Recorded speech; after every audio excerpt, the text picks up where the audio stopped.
Hello hello students, my self Rupendra Kumar. आज हम intermediate के सिलेबस के आधार पर ट्रांसफॉर्मेशन से स्टार्ट करेंगे, जिसमें ट्रांसफॉर्मेशन पहले हम इंट्रोड्यूस हो ले। ट्रांसफॉर्मेशन क्या है?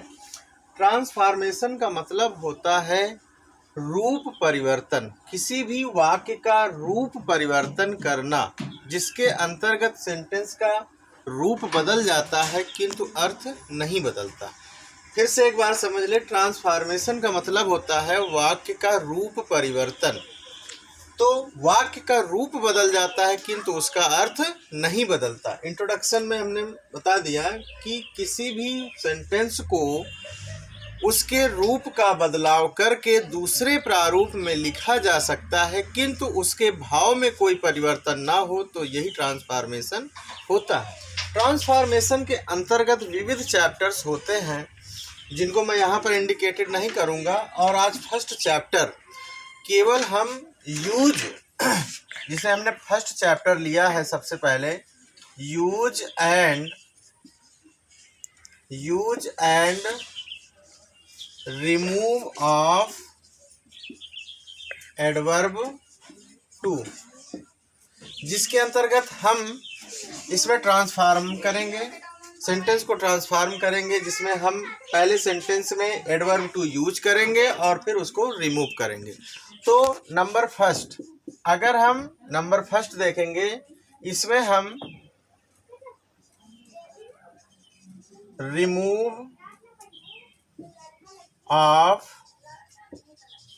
एडवर्ब टू, तो पहला चैप्टर हमने लिया फर्स्ट, पहले चैप्टर फर्स्ट हमने बनाया कि रिमूव ऑफ एडवर्ब टू। तो इसका रूल ये होता है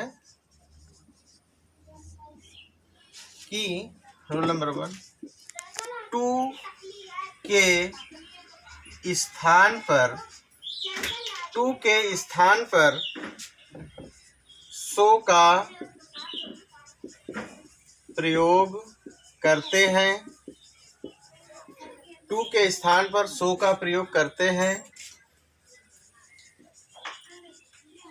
कंजक्शन दैट लिखकर फर्स्ट क्लॉज के अकॉर्डिंग सेकेंड क्लॉज का सब्जेक्ट क्रिएट करते हैं तथा करते हैं। Full stop. प्रिंसिपल क्लॉज यदि प्रेजेंट टेंस में हो तो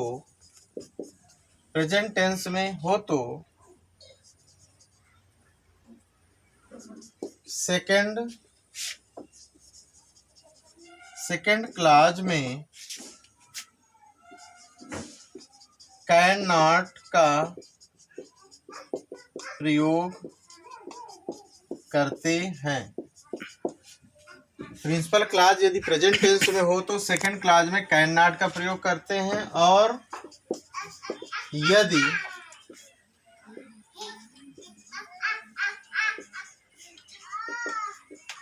प्रिंसिपल क्लॉज पास्ट टेंस में हो तो सेकंड क्लॉज में कुड नॉट का प्रयोग करते हैं। तो बहुत ही सिंपल रूल है इसका। रूल नंबर फर्स्ट यहाँ पर समझ लेंगे। टू के स्थान पर सो का प्रयोग करते हैं। कंजक्शन दैट लिखकर फर्स्ट क्लॉज के अकॉर्डिंग सेकंड क्लॉज का सब्जेक्ट क्रिएट करते हैं। प्रिंसिपल क्लॉज यदि प्रेजेंट टेंस में हो तो सेकेंड क्लाज में कैन नॉट का प्रयोग करते हैं, और यदि प्रिंसिपल क्लाज का subject principal clause past tense में हो तो सेकेंड क्लाज में कुड नॉट का प्रयोग करते हैं। अब इसका हम एग्जांपल देखेंगे, तो जल्दी से इसका पॉज करके स्क्रीनशॉट ले लेंगे सभी स्टूडेंट्स, क्योंकि इसके आगे हम इसको साफ कर देंगे, फिर उसके बाद इसका एग्जांपल हम देखेंगे। यहाँ पर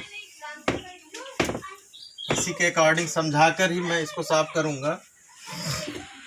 तो देखेंगे एग्जाम्पल में जैसे हमने देखा, Ramesh is too weak to walk.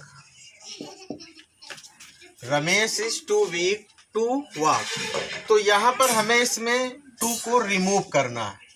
तो इसमें हम क्या करेंगे, रमेश इज टू के स्थान पर सो, जैसा कि अभी बताया टू के स्थान पर सो का प्रयोग करना है। तो Ramesh is so weak.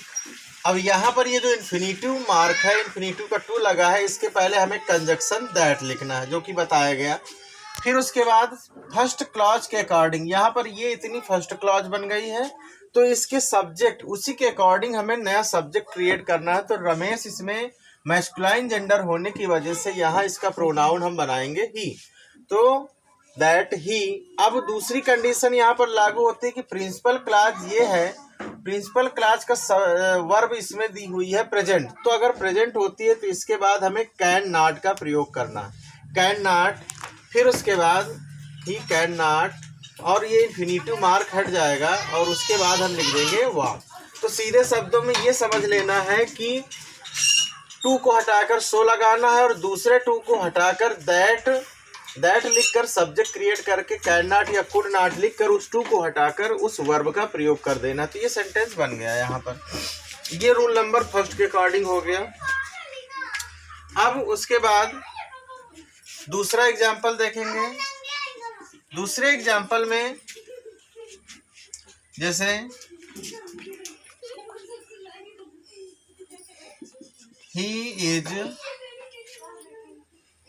he was too thin to run.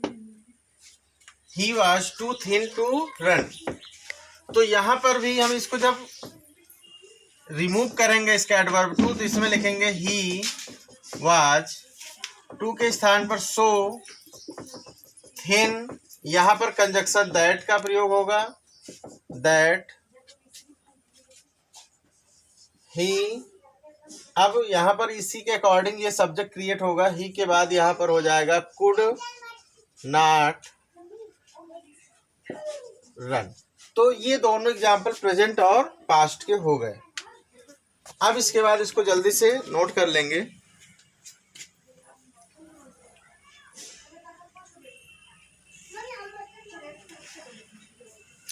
हो गया, अब इसको हम साफ कर देंगे।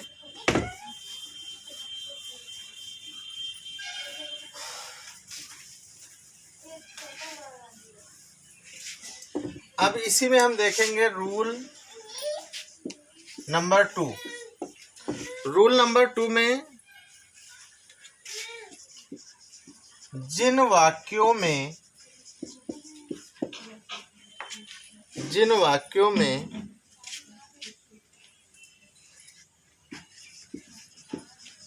एडवर्ब या एडजेक्टिव की तरह, जिन वाक्यों में एडवर्ब या एडजेक्टिव की तरह वर्ड तो होते हैं, वर्ड्स तो होते हैं, किंतु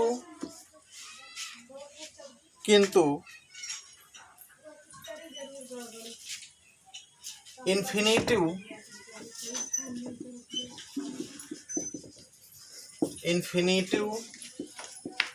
टू नहीं होता है, इन्फिनिटिव टू नहीं होता है, तो इन्फिनिटिव टू नहीं होता है, तो ऐसे वाक्यों में टू को रिमूव करके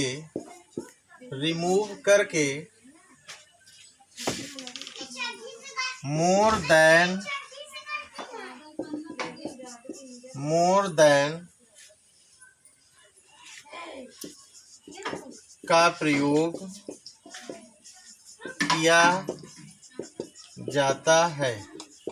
अब ये बहुत सिंपल तरीके से मैंने बताया। अब इसका एग्जाम्पल हम देखेंगे। एग्जाम्पल में जैसे यहाँ पर एक सेंटेंस लिख दिया गया, he is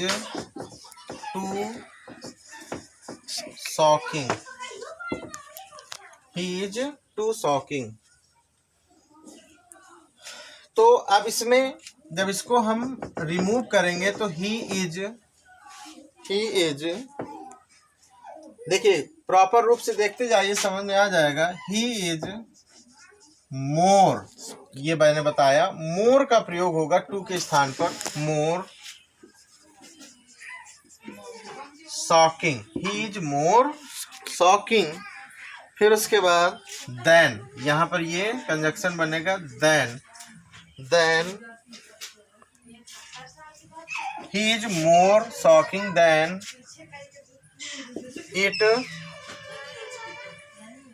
it is proper। it is then it is proper। यानी शॉक का मतलब क्या होता है? आश्चर्यचकित होना। तो ही इज मोर शॉकिंग यानी यह उतना अत्यधिक आश्चर्यचकित हो गई देन से इट इज प्रॉपर, जितना कि होना चाहिए था। या अथवा में इसको ऐसे भी लिख सकते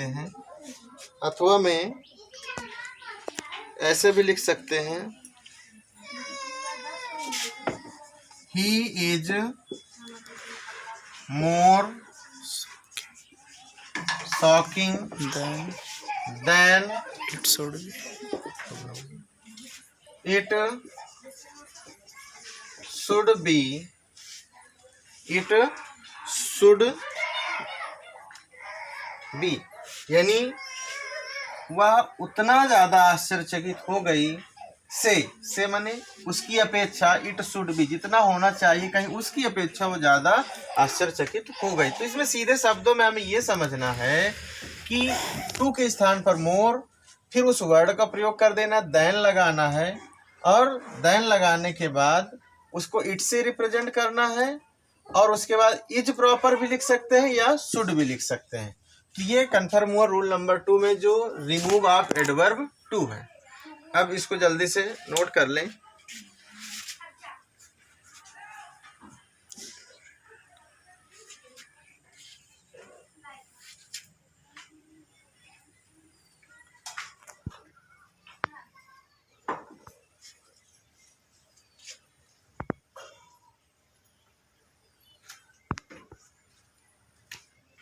अब इसके बाद हम एक रूल नंबर 3 देखेंगे।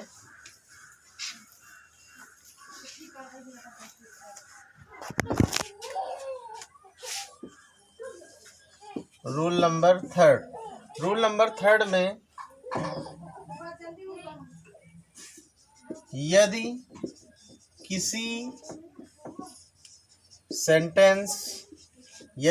सेंटेंस में टू के बाद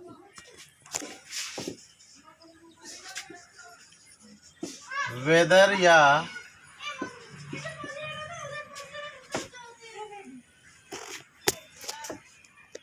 WE होगा,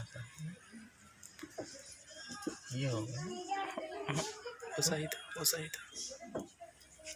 कंजक्शन है के बाद मौसम अच्छा मौसम या प्रकृति को दर्शाया जाए तो टू को रिमूव करके स्ट्रमली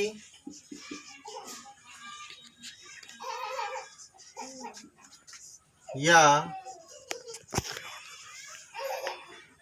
beyond the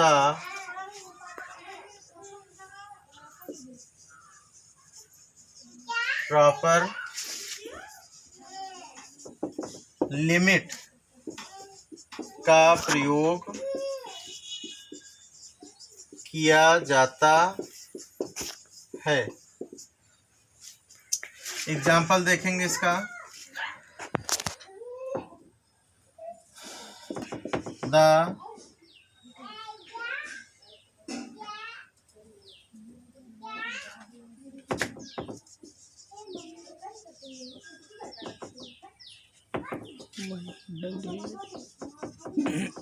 weather is too hot. The weather is too hot. तो यहाँ पर क्या देखा, टू के बाद ये मौसम है और ये टू हॉट। तो इसको जब हम बनाएंगे, the weather is extremely hot, the weather is extremely hot, या the weather is hot beyond the proper limit। तो इस तरह से रिमूव ऑफ एडवर्ब टू के रूल्स बता दिए आपको जो एक्स्ट्रा थे। अब यूज ऑफ एडवर्ब टू के बारे में एक पॉइंट बता देते हैं, इसको जल्दी से देख लीजिए।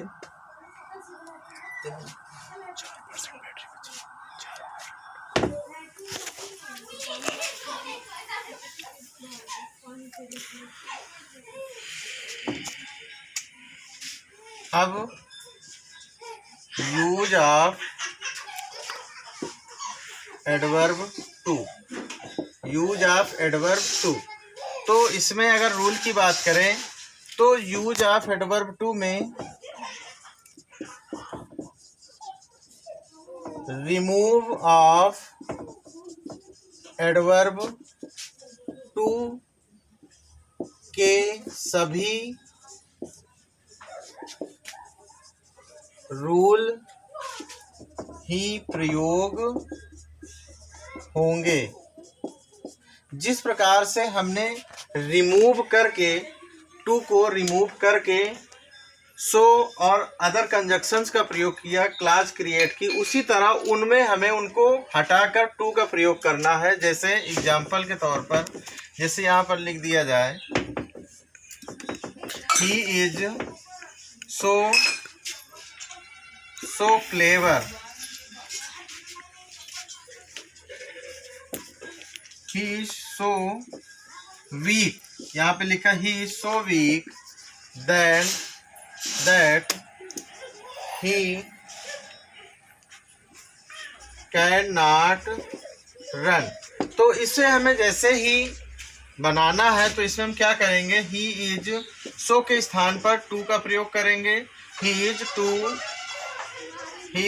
weak, और कंजक्शन हटाएंगे। उसके बाद ये जो हमने सब्जेक्ट क्रिएट किया था उसको भी हटा देंगे और कैन नॉट भी हटा देंगे, टू इन्फिनिटिव से जोड़कर इसको लिख देंगे। अर्थात कहने का मतलब यह है कि जिस प्रकार से हमने रिमूव ऑफ एडवर्ब टू में उसको हटाकर नियमों का पालन करते हुए सेंटेंस को बनाया, उसी तरह हमें इसको हटाकर एडवर्ब को यूज करना है, जस्ट अपोजिट रूल्स लगाने। तो सभी स्टूडेंट्स इसको ध्यान से समझेंगे और इनको करेंगे, रूल को समझ लेंगे। और अभी आपको होमवर्क क्या करते हैं, एक्सरसाइज करने के लिए मैं प्रेरित करूंगा, और बुक्स होंगी आपके पास, उससे एक्सरसाइज करिए और करके ग्रुप में डालिए। और अगर नहीं समझ में आता है तो उसमें आप क्वेश्चन कर सकते हैं।